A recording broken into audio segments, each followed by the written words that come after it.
ನಮಸ್ಕಾರ ಸ್ನೇಹಿತರೆ, ಕನ್ನಡದಲ್ಲಿ ಕಲಿಯೋಣ ಚಾನಲ್ ವತಿಯಿಂದ ಎಲ್ಲ ಕಾರ್ಮಿಕರಿಗೂ ಕಾರ್ಮಿಕ ದಿನಾಚರಣೆಯ ಶುಭಾಶಯಗಳು. ಕಾರ್ಮಿಕರು ಅಂದರೆ ಯಾರು?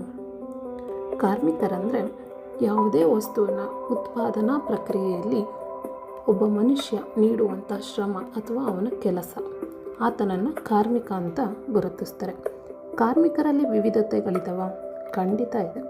ನೈಪುಣ್ಯ ಕಾರ್ಮಿಕರು ಅಂದರೆ ಸ್ಕಿಲ್ಡ್ ಲೇಬರ್ಸ್, ಅನೈಪುಣ್ಯ ಕಾರ್ಮಿಕರು ಅನ್ಸ್ಕಿಲ್ಡ್ ಲೇಬರ್ಸ್, ಅರ್ಧ ನೈಪುಣ್ಯ ಕಾರ್ಮಿಕರು ಸೆಮಿ ಸ್ಕಿಲ್ಡ್ ಲೇಬರ್ಸ್ ಅಂತ 3 ವಿಧಗಳಿವೆ. ಹಾಗಾದರೆ ಕಾರ್ಮಿಕರ ಮಹತ್ವವೇನು? ಉತ್ಪಾದನೆಯಲ್ಲಿ ಪ್ರಮುಖ ಪಾತ್ರವನ್ನು ವಹಿಸ್ತಾರೆ, ದೇಶದ ಆರ್ಥಿಕ ಅಭಿವೃದ್ಧಿಗೆ ಸಹಕಾರಿಯಾಗಿರ್ತಾರೆ, ಕೈಗಾರಿಕೆಗಳ ಬೆಳವಣಿಗೆಗೆ ಅಗತ್ಯವಾಗಿರ್ತಾರೆ, ಆದಾಯ ಸೃಷ್ಟಿಗೆ ಸಹಾಯ ಮಾಡ್ತಾರೆ. ಹಾಗಾದರೆ ಕಾರ್ಮಿಕರಿಗೆ ಅಂತಲೇ ಒಂದು ದಿನ ಇದೆಯಾ? ಖಂಡಿತ ಸ್ನೇಹಿತರೆ, ಮೇ 1ನೇ ತಾರೀಕು ಕಾರ್ಮಿಕರ ದಿನ ಅಂತ ನಾವು ಪ್ರತಿ ವರ್ಷ ಆಚರಿಸ್ತೀವಿ. ಅದು ಕೇವಲ ಒಂದು ದಿನ ಆಗಿರೋದಿಲ್ಲ, ಇದರ ಹಿಂದೆ ಒಂದು ಹೋರಾಟದ ಕಥೆಯೇ ಇದೆ. ಹಾಗಾದರೆ ಆ ಹೋರಾಟದ ಕಥೆ ಏನು? ಬನ್ನಿ ತಿಳಿದುಕೊಳ್ಳೋಣ. 19ನೇ ಶತಮಾನದಲ್ಲಿ ವಿಶೇಷವಾಗಿ ಅಮೆರಿಕ ಮತ್ತು ಯುರೋಪ್ ದೇಶಗಳಲ್ಲಿ ಕಾರ್ಮಿಕರು ತುಂಬ ಕಠಿಣ ಪರಿಸ್ಥಿತಿಯನ್ನು ಎದುರಿಸ್ತಿರ್ತಾರೆ.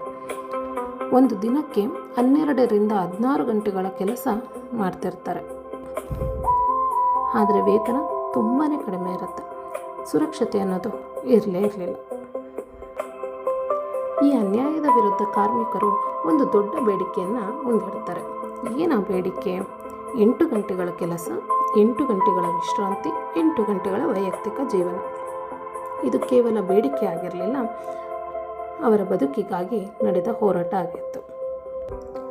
1886ರಲ್ಲಿ ಚಿಕಾಗೋ ನಗರದಲ್ಲಿ ಸಾವಿರಾರು ಕಾರ್ಮಿಕರು ಪ್ರತಿಭಟನೆಯನ್ನು ನಡೆಸ್ತಾರೆ. ಮೇ 4ರಲ್ಲಿ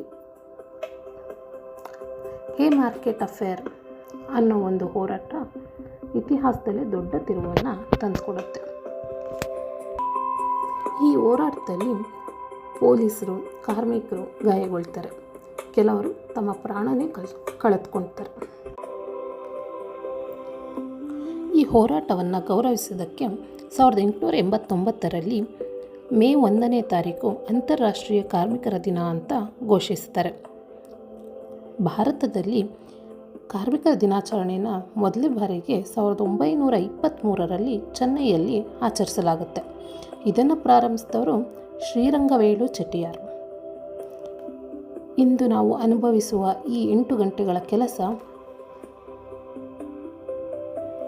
ಹಾಗೆ ರಜೆಗಳು, ಕಾರ್ಮಿಕ ಹಕ್ಕುಗಳು ಇವೆಲ್ಲ ಆ ಕಾಲದ ಹೋರಾಟಗಳ ಫಲ ಆಗಿರುತ್ತೆ. ಕಾರ್ಮಿಕ ದಿನ ನಮಗೆ ಕಾರ್ಮಿಕರ ಪರಿಶ್ರಮ ಮತ್ತು ತ್ಯಾಗವನ್ನು ನೆನಪಿಸುತ್ತೆ. ಕಾರ್ಮಿಕರ ದಿನ ಕೇವಲ ಒಂದು ಹಬ್ಬವಲ್ಲ, ಇದು ಹಕ್ಕುಗಳಿಗಾಗಿ ನಡೆದ ಹೋರಾಟದ ಸಂಕೇತ.